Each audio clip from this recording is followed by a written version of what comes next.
actually going to record this because I had some kids out in the other classes, so I can send it to them. So looking at this right now, we are going to go over some basic definitions. And some ways today is a lot of ways to shorthand geometry terms and things we'll be using a lot. So first definition are points. A point is a precise location or place on a plane. Points are represented by dots. We use capital letters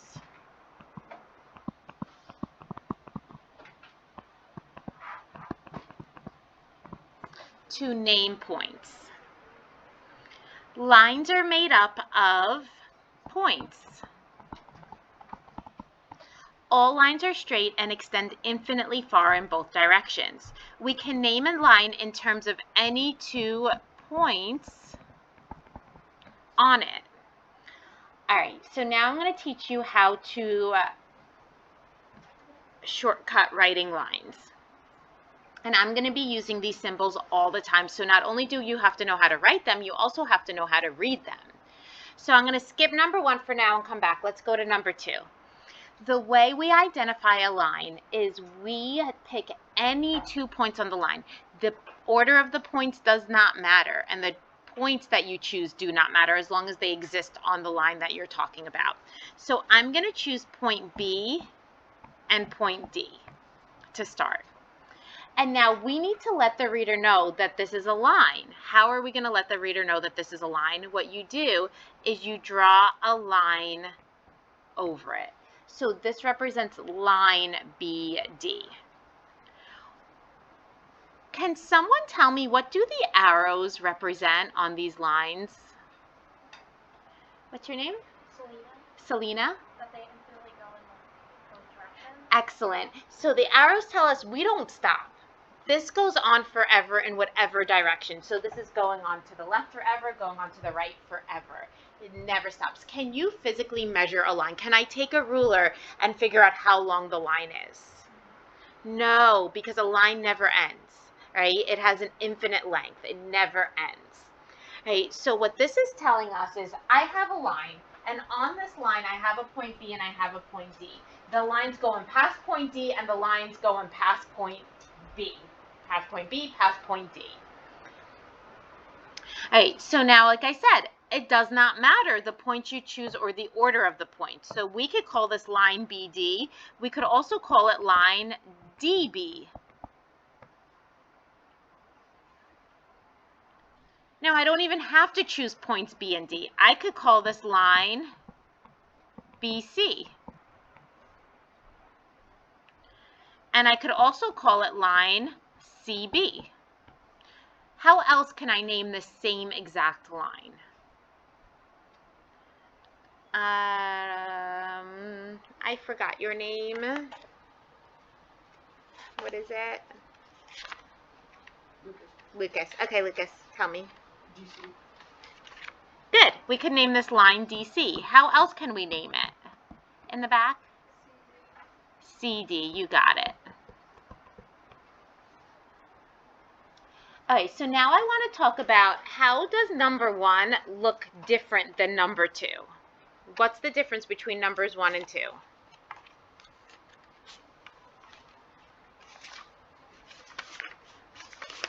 I want to say Nia. No. Zia.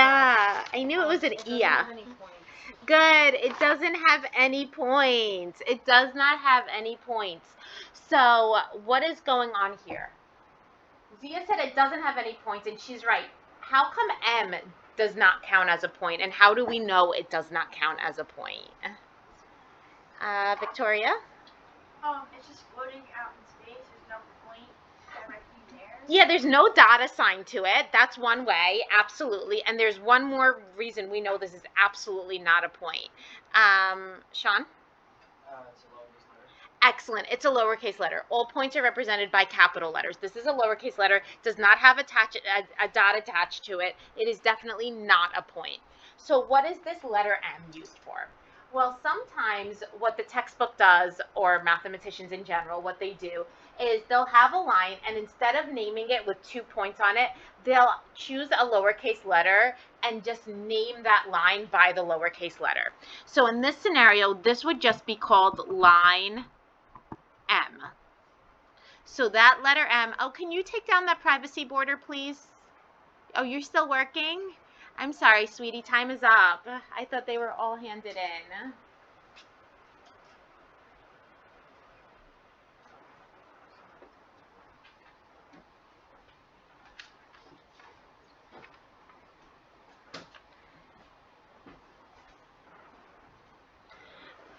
Okay, so now in this scenario, we've chosen the lowercase letter to name this line. This is line M.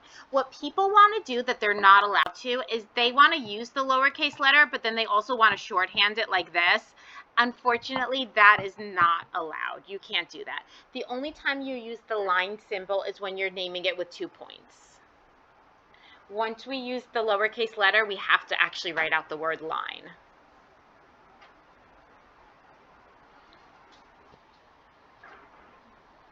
Okay, can you tell me how a segment differs from a line? So a line segment differs from a line?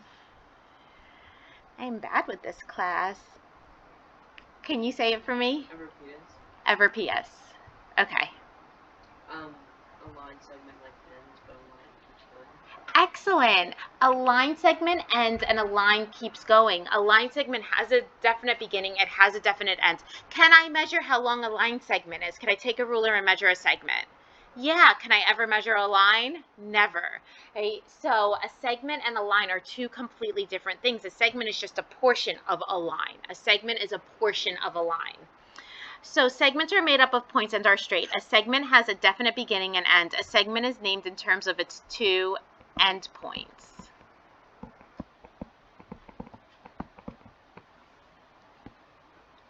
So here I have a number 1, the line segment RS. R is an endpoint, S is an endpoint.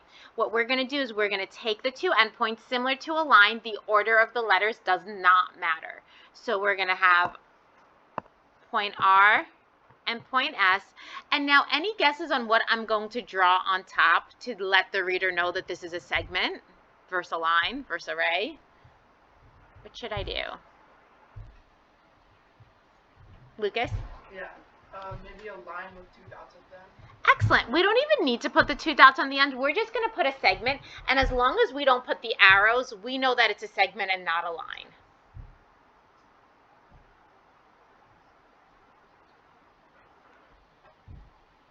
All right, so we can name this segment RS, or we can name it segment SR.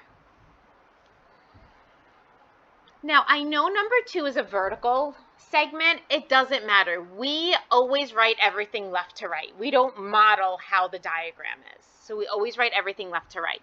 So this is going to be segment XY. So you choose your 2 points, X and Y, and then you draw the segment over it. So we have segment XY, or we can name this segment YX. Oops, I wrote XY again.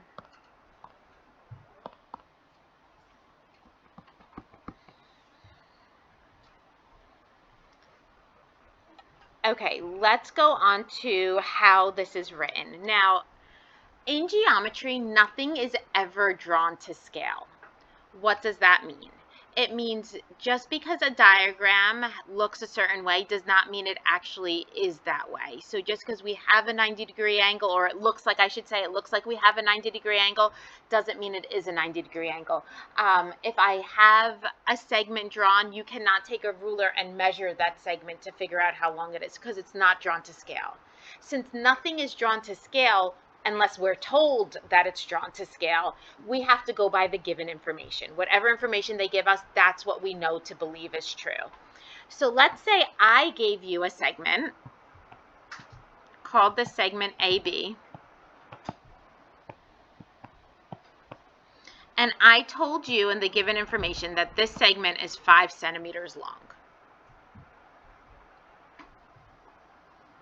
Okay, we're not going to measure it to make sure that it's 5 centimeters. We're going by the given information because, like we said, the diagrams are not drawn to scale.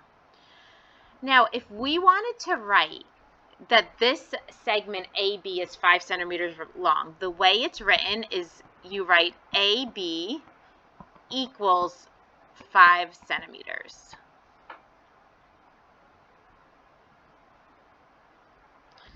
What is missing here from what I wrote? AB equals 5 centimeters. What is missing? Alexa? The segment over AB. Good. We're missing the segment over AB. Technically, we are not supposed to draw the segment over AB. Let me tell you why. So we're saying, okay, well, this definitely has a length. We're telling you the length is 5 centimeters. So if this has a length of 5 centimeters, is there any way possible it could be a line? There's no way possible it could be a line because a line doesn't have a length. Could it be a ray? No, because a ray goes on forever in one direction. Could you ever measure a ray? No. So they're saying you should know that this has to be a segment. You should know it has to be a segment because lines and rays, they can't be measured. They can't have a length.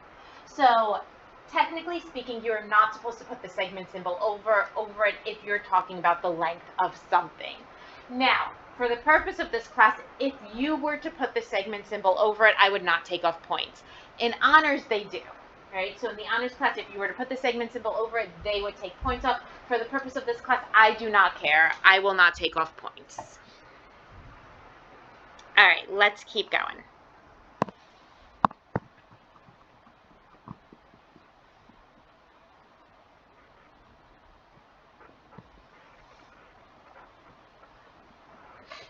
Okay, rays are made up of points and are straight. A ray begins at an endpoint and then extends infinitely far in only one direction.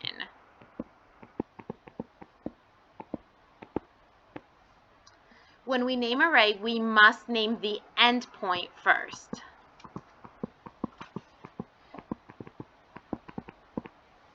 So that is clear where the ray begins. All right, so now let's name some rays. For number 1, which point is the end point, A or B? Selena? A is the end point. So order does matter here. So lines and segments, order doesn't matter. For a ray, order does matter. So we have to start with A, and then you choose any other point on the ray. The only other point we're given here is B.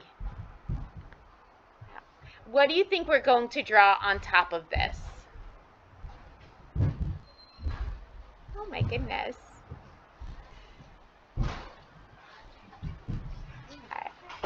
I hope they're okay.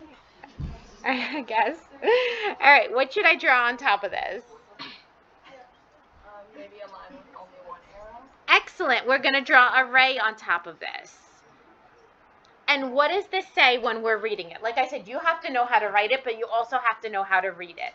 So this is reading, I have a ray. It's starting at A, and it's going to go past B infinitely far.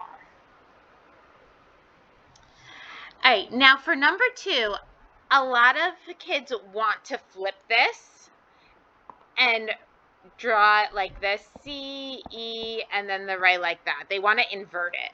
You are not allowed to do this. Like I said before, we write left to right, always. In America, we write left to right, so in geometry, we write left to right. So how do we represent this ray? We choose the endpoint. What's the endpoint? C. So we write C first. Then we choose any other point on that ray. What's another point on that ray? E. And now we're going to draw our ray above it. And this still represents the same thing. This is saying I have a ray that's starting at point C and we're going past point E. There is one more way you could represent this ray. Does anybody know what it is? Hold on, Tim. So DE would represent this ray that I just highlighted in blue. Do you see that? So is that the same ray as C to past E? No, it's not the same ray. So you always want to pick the endpoint that you're starting with. Try again, Tim. Say it one more time. Close. So you're starting at C. That's our endpoint. But you only name it with 2 letters. So I can't do C, D, E, but I can do C and D. If you do C and D, I'll tell you why it still represents the same ray. We're starting at point C, and it's saying, don't stop at D. It's saying you're starting at C, but what are you doing? Going past D. Would that still cover point E here?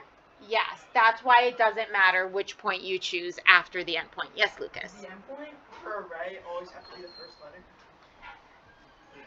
It's the letter that doesn't have an arrow to the other side of it.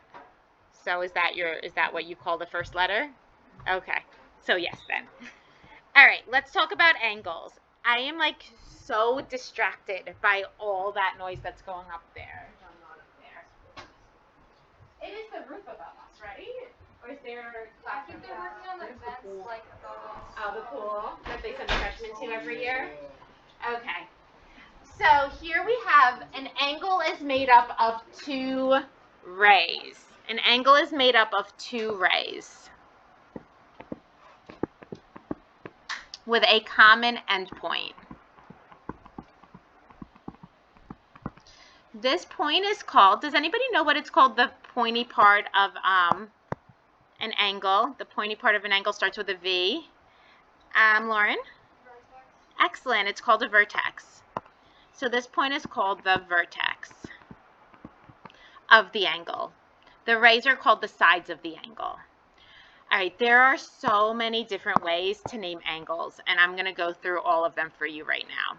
So let's start with number 2 first, and then we'll go back to number 1. The first way I'm going to tell you how to name an angle is you're going to name it with 3 letters. We're going to name an angle with 3 letters. Now, the order somewhat matters. Okay, only really one letter matters. Whichever point corresponds to the vertex, the pointy part of the angle, that point or that letter has to be the middle letter. So here, looking at number 2, which letter corresponds to the vertex? B, A, or C? A. A. So that means A must be in the middle. So you could name this, now you draw your angle symbol. Now there's an angle symbol. I always put a little loop through it. You do not have to put the loop. That's just how I draw my angle, so it doesn't look like inequality signs.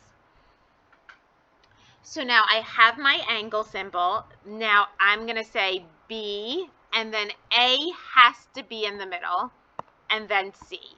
And you follow the letters when you're told an angle. So if I said we have angle BAC, so that means it's an angle going from B to A back down to C.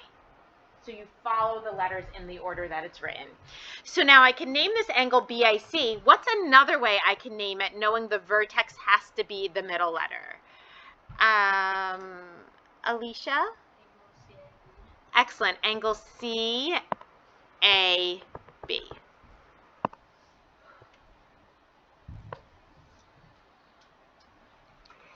All right, another way, we're still on number 2.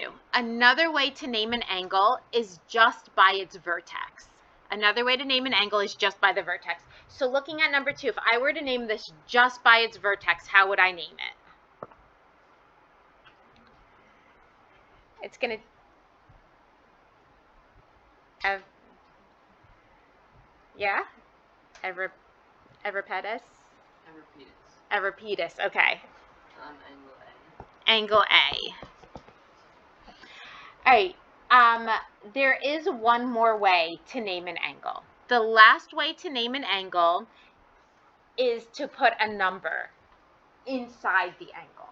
So I can go inside my angle by the vertex and put a number in. And I'm going to put a number 2 here.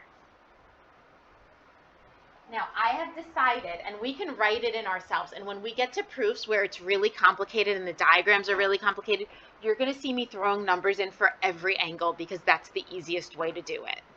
So now I'm going to put a number in there, and I'm going to say this is now angle 2, named angle 2. How do I know, or how does the reader know that we want it named angle 2 versus 2 degrees, saying that this angle is 2 degrees? Because it doesn't have the degree symbol. Excellent. It doesn't have a degree symbol. If this was meant to represent 2 degrees, it would have to have the degree symbol. So now we're going to name this angle 2. And those are all the different ways to name an angle. Those are all the different ways to name an angle.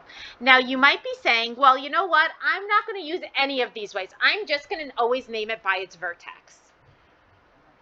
Unfortunately, you can't always just name it by its vertex. If there's an angle that has more than one angle with the same vertex, you're not allowed to name it by its vertex. And you'll see in the next problem below this what I mean. So looking at number 1, how's the only way we're able to name number 1 here? Dylan? 3. Good. Angle 3. Looking at number 3, what's one way to name angle 3? I mean number 3, diagram number 3. Sienna? Angle D. There's one more way to name angle 3, number 3. Does anybody know a different way? Stephanie? You could put a number in the vertex. You got it. We could put a number inside by the vertex and call this angle 4. I chose 4. Wait, so you could put any number inside the vertex? Any number you want. You want to put 110? You could put 110. Okay. So now let's look at number 4. Oh, the bell's going to ring. Just real quick. If I were to tell you, everybody look at angle O. How many angle O's are there? I hear 2 and I hear 3. There are 3 angle O's. So if I were to say, everybody look at angle O, would you know which angle I'm talking about? That's why if there's more than one angle with the same vertex, you cannot name it by its vertex. All right, I'm going to stop here. You guys clean up, grab your phones.